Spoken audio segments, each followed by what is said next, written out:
सिताणं नमो वायरीयाणं नमो वज्रायाणं नमो लोहि सवसाहुणं प्रमाणादर्थसंसिद्धि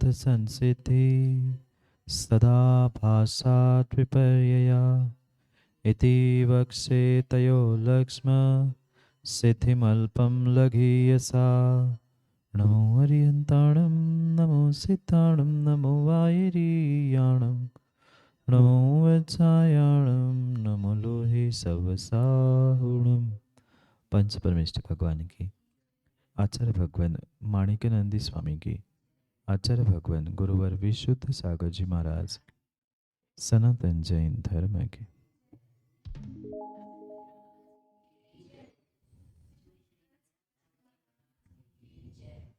अंतिम निर्देश वर्धमान स्वामी के शासन में उनकी यह पावन पीयूष देशना जो 4 अनुयोगों में विभक्त थी, उसमें से महान अनुयोग द्रव्यानुयोग का निर्णय करने के लिए हम यहाँ पर परीक्षामुख सूत्र को पढ़ रहे थे।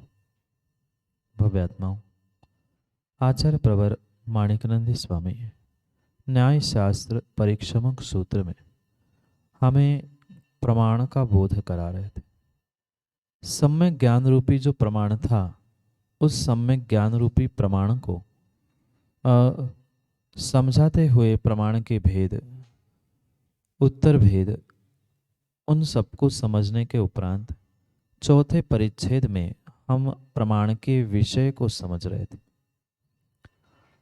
जो यह प्रमाण है और प्रमाण के विषयों के बारे में चर्चा करते हुए पहले सूत्र में आचार्य भगवान ने कहा था, सामान्य विशेषात्मक होने से, पदार्थ सामान्य और विशेषात्मक होने से उसका विषय भी सामान्य विशेषात्मक होता है।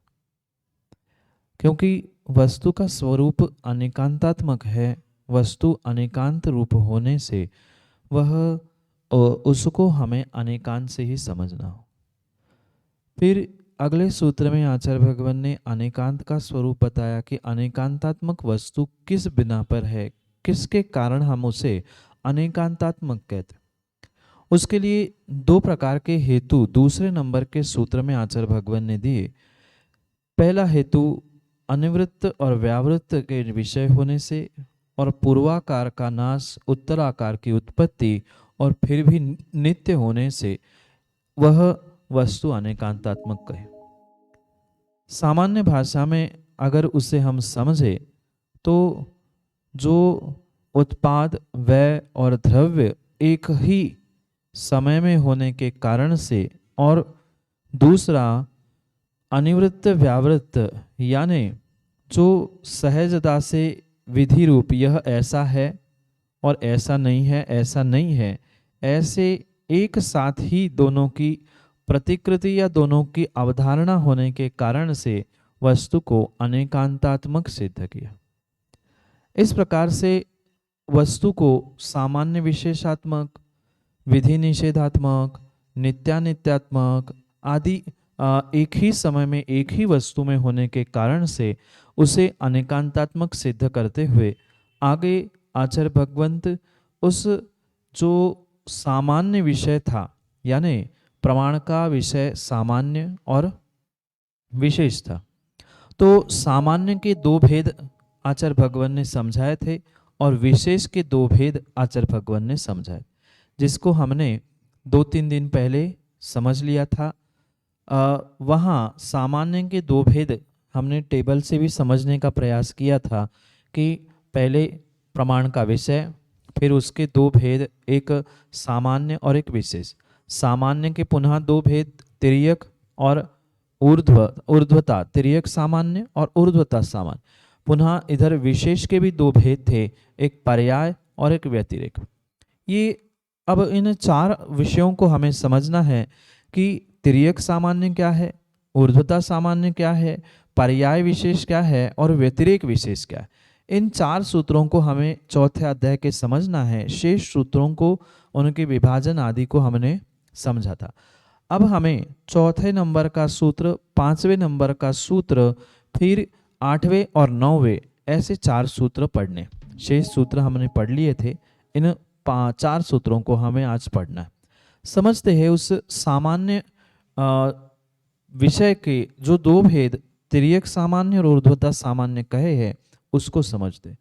पहले सूत्र पढ़ते हैं, फिर उसी के दृष्टांत से हम इस विषय को समझने का प्रयास करते।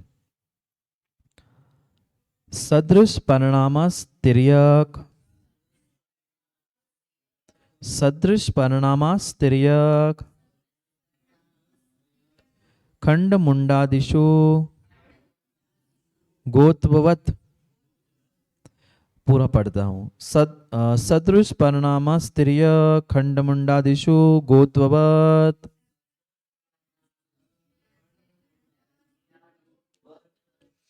सदृश परिणाम तिर्यक सामान्य है। समझना, पहले सामान्य रूप से अर्थ शब्दों का समझते। सदृक परिणामा, सदृक परिणाम यानी सदृक यानी समान, सदृश, सदृश या सदृक, सदृश यानी समान। आप दोनों का पोशाक सदृश है, आप दोनों का पोशाक ड्रेस सदृश है, समान है। सफेद कुर्ता है सो समान है। आगे कहते हैं और ये तिर्यक सामान है, ये तिर्यक सामान्य है। तिर्यक यानी तिरछा, तिर्यक और ऊर्ध्वता, कुछ दिमाग नहीं लगाना। तिर्यक और ऊर्ध्वता, ऊर्ध्वता यानी ऊपर ऊपर जाने वाला और तिर्यक यानी समान समान चलने वाला। ये तिर्यक लोग है, ये चित्र रखा है ना, ये मध्य लोक जो है उसे तिर्यक लोक कहते हैं, क्योंकि तिर्यक लोक मध्य लोक की व्यवस्था कैसी है ऐसी है, और नरकों की व्यवस्था नीचे नीचे है, स्वर्गों की व्यवस्था ऊपर ऊपर है। पर मध्य लोक की व्यवस्था कैसे है, जम्बू द्वीप, फिर समुद्र, फिर द्वीप, फिर समुद्र, ये तिर्यक है। ऐसा जो फैलता है वो तिर्यक होता है और ऐसा जो बढ़ता है वो ऊर्ध्वता रूप होता है। हाँ, हॉरिजॉन्टल और वर्टिकल, उस सामान्य के 2 भेद के, एक हॉरिजॉन्टल है और एक वर्टिकल है, एक तिर्यक है और एक ऊर्ध्वता है। तो समानता है ना, उसमें तिर्यकता है, समानता है, इसलिए उसे क्या कहा, तिर्यक। समान उसी धरा पर चल रहा है, उसी प्रकार से चल रहा है, उसी प्रकार की सदृशता है। तो सदृश परिणामों से युक्त जो होता है वो तिर्यक सामान्य। कैसे, खंडी मुंडी आदि गायों के समान।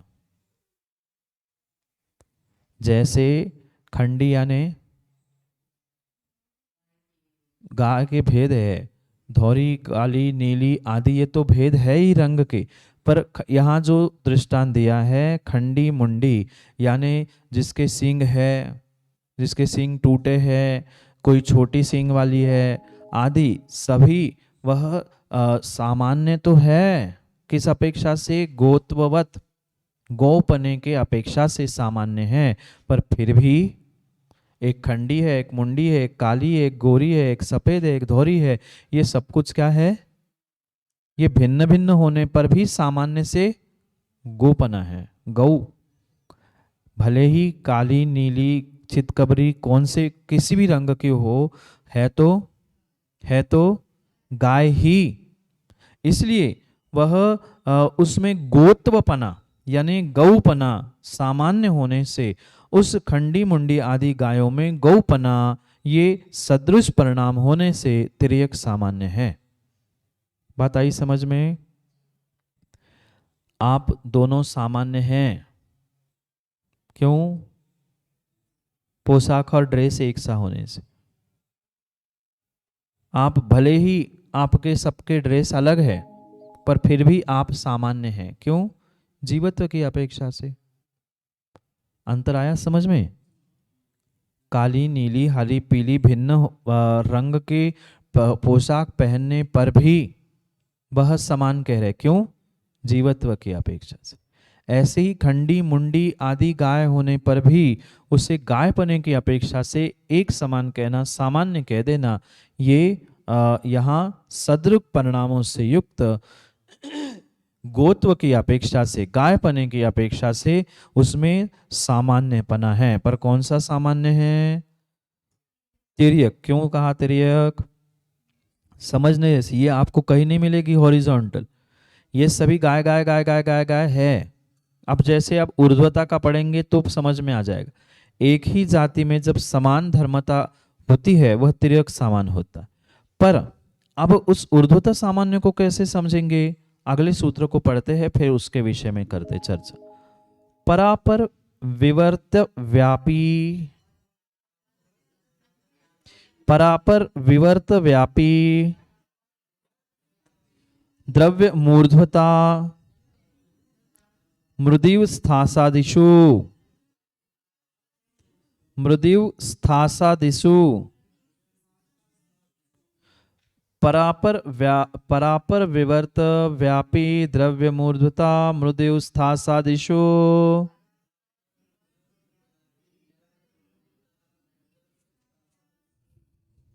पूर्व और उत्तर पर्यायों में व्याप्त रहने वाला परापर, पर और अपर, पर और अपर, पूर्व और उत्तर, पहली और बाद की, पूर्व और अपर, ऐसी पहली और बाद की पर्यायों में व्याप्त होकर रहने वाला जो द्रव्य है परापर विवर्त व्यापी द्रव्य, जो पूर्व और उत्तर पर्यायों में व्याप्त होकर रहने वाला जो द्रव्य है वह ऊर्ध्वता सामान्य है। पूर्व और उत्तर पर्यायों में जो उत्पाद वह होकर फिर भी सामान्य रूप से रहने वाला कौन है, वह ऊर्ध्वता सामान्य है। जैसे स्थास आदि पदार्थों में मिट्टी, हमने पढ़े थे उसके भेद, स्थास, कुशे, कुशक, शिवक आदि आदि, ये मिट्टी के लौंदे के भेद हमने समझे थे। तो इसमें मिट्टीपना, स्थास, कोश, कुशूल आदि जो मिट्टीपना है, मिट्टीपना उसकी ऊर्ध्वता सामान्य है।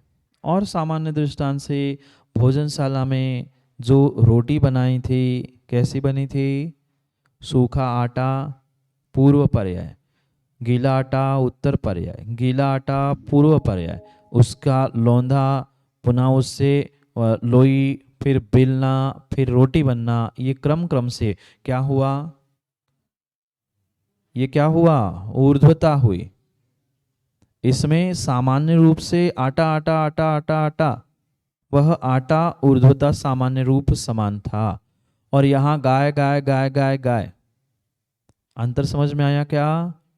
एक ही समानता जहाँ है, एक ही समय पे वह दोनों उपस्थित रहेंगी, दोनों गाय, चारों गाय, 10-50 गाय कैसी रहेंगी, समान रूप से तिर्यक रूप से है।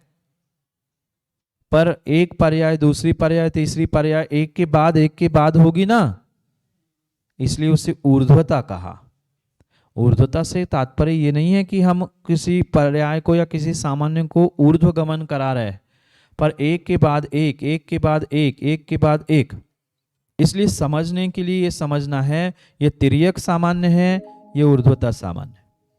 एक बालक था, युवा हुआ, प्रौढ़ हुआ, मृत्यु हुई, देव बना, पुनः तिर्यंश बना, ये क्रम क्रम से उस जीवत्व तो है, वह जीवत्व ऊर्ध्वता सामान्य है, और यहां बैठे हुए का जीवत्व तिर्यक सामान्य। अंतर समझ में आया? आप सभी समान हो, सामान्य हो। कैसे सामान्य हो?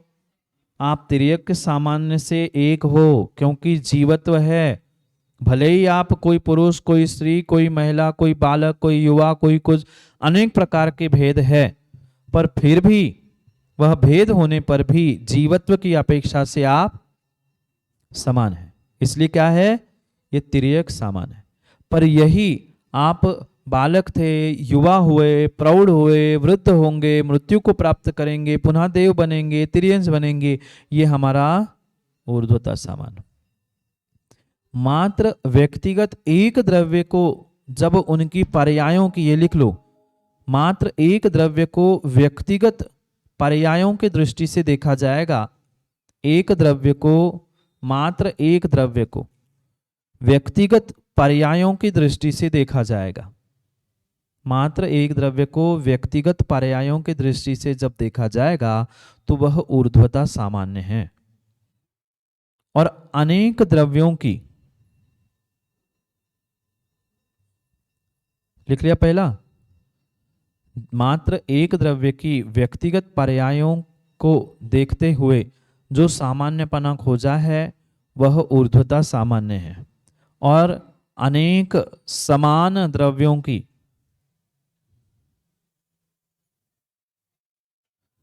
अनेक समान द्रव्यों की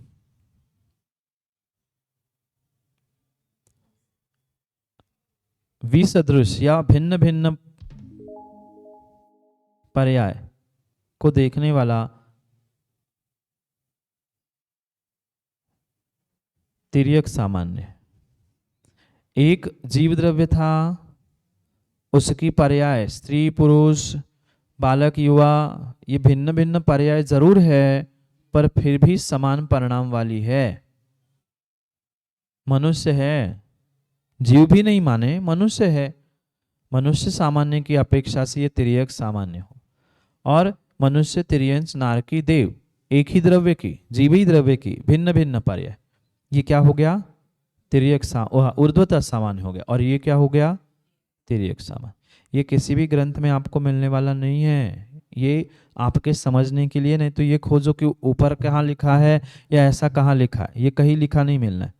ये आपको विषय चिंतन के लिए दिया है कि इस प्रकार से हम इसका निर्णय कर सकते हैं, उस पर हम भ्रमित ना हो, इसलिए यहाँ पर ये कह दिया। समझ में आया? ऊर्ध्वता सामान्य और तिर्यक सामान्य। ऊर्ध्वता यानी एक के बाद एक आने वाली पर्यायों में सामान्यपना खोजना, और तिर्यकपना यानी एक ही के अनेक अनेक पर्याय एक द्रव्य में वह समानता, उन सभी पर्यायों में समानता खोजना, ये तिर्यक सामान्य। और उस तिर्यक सामान्य के बाद अब आगे उस विशेष को समझा रहे हैं। अब समय नहीं है मां, फिर से समझना। परापर का अर्थ होता है पूर्व और उत्तर, उत्तर और पूर्व। ये पूर्व और उत्तर पर्याय को पर और अपर, ये दो शब्द है। पर और अपर इन दोनों शब्दों से यह परापर शब्द बना है।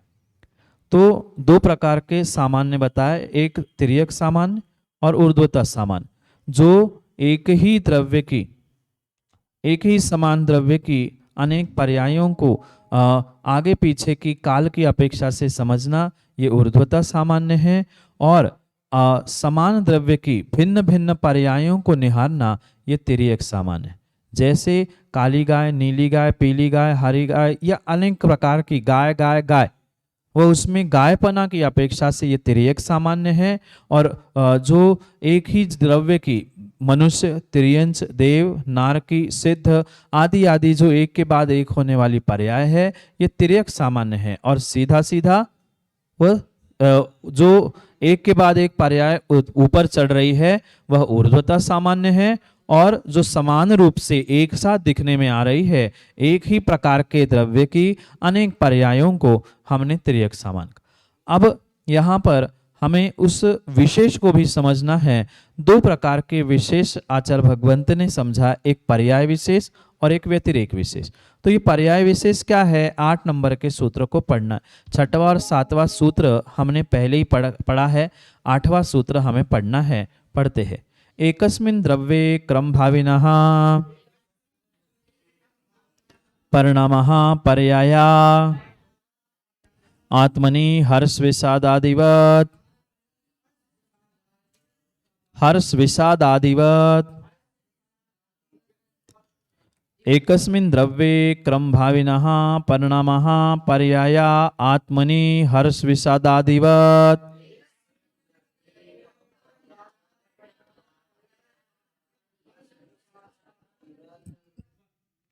एकस्मिन् द्रव्य, एकस्मिन् यानी एक ही द्रव्य में, क्रम भाविना क्रम से होने वाली, परिणामः क्रम से जो परिणाम होते हैं उसे पर्याय कहते हैं। आत्मनि हर्ष विषाद आदिवत। हर्ष यानी आनंद खुशी, और विषाद यानी दुख। सुख और दुख दोनों एक साथ होंगे ना। जीव को चेहरे पर वह खुशी भी और दुख भी एक साथ होगा क्या? दोनों में से एक ही होगा। अगर सुख है तो दुख नहीं है, दुख है तो सुख नहीं है, हर्ष है तो विषाद नहीं है, विषाद है सो हर्ष नहीं। आत्मा में जैसे हर्ष विषाद एक समय नहीं होता, भले ही दूसरे समय में बदले, तीसरे समय में बदले, पर एक समय में जैसे हर्ष या विषाद एक ही रहता है, ऐसे एकस्मिन द्रव्य क्रम भावेना परिणामा, ऐसे प्रत्येक द्रव्य में जो अपनी अपनी द्रव्य में क्रम से होने वाला जो परिणमन है वह पर्याय। पर्याय विशेष समझ रहे थे हम। पर्याय यानी विशेष, द्रव्य यानी सामान्य। तो सामान्य के दो भेद समझे, अब पर्याय के दो, विशेष के दो भेद समझा। पर्याय किसे कहा? एक ही द्रव्य में क्रम से होने वाली परिणामों को पर्याय कहते हैं। और उन पर्यायों में जो एक द्रव्य था उसको हमने ऊर्ध्वता सामान्य कहा था। बहुत अच्छे से समझना, मैं समझ रहा था आप सोच क्या रहे हैं। जो उस परिणामों में परिणामी था वह क्या था? उस परिणामों में जो परिणामी था वह परिणामी हमारे लिए ऊर्ध्वता सामान्य है, और उसका जो परिणमन है वह पर्याय विशेष है। देव, तिर्यंच, मनुष्य, नारकी, सिद्ध, अमुक अमुक, ये सभी पर्याय है। तो ये पर्याय क्या हुई? पर्याय विशेष। और जीव जीव जीव जीव जीव वे ऊर्ध्वता सामान्य। समझ में आया?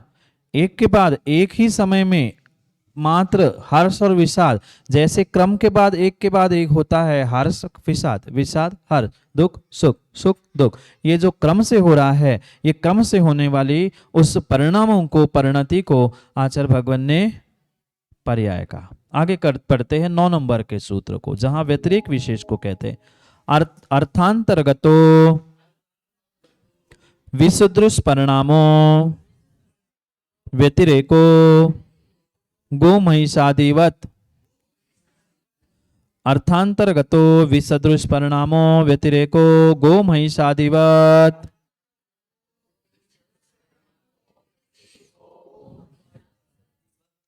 अर्थांतरगतो, अर्थ और अर्थांतर, अर्थ और अर्थांतर यानी दूसरे पदार्थ, एक पदार्थ से दूसरे पदार्थ में, एक पदार्थ से दूसरे पदार्थ को प्राप्त करने रूप विसदृश, सदृश यानी समान और विसदृश यानी असमान, ऐसे असमान परिणाम व्यतिरेक, व्यतिरेक कहलाते हैं। जैसे गाय, भैंस, नीलगाय, समझ में आया क्या? वहां एक ही द्रव्य की परिणामों को पिछले विशेष पर्याय में हमने एक ही द्रव्य के परिणमन को ग्रहण किया था। अब यहाँ पर एक पदार्थ से दूसरे पदार्थ, एक द्रव्य से दूसरे में जो हम भिन्नत्व खोज रहे हैं, अविसदृशपना देख रहे हैं, वह व्यतिरेकपना है।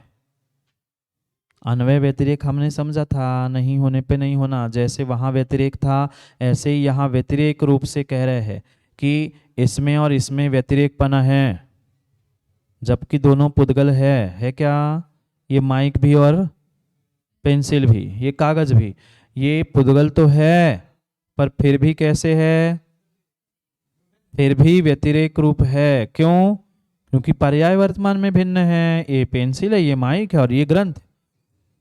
ऐसी गऊ, गाय, भैंस, नीलगाय आदि कहने के लिए तो जीव है, तिर्यंश है, पर फिर भी क्या है? विसदृश परिणाम है।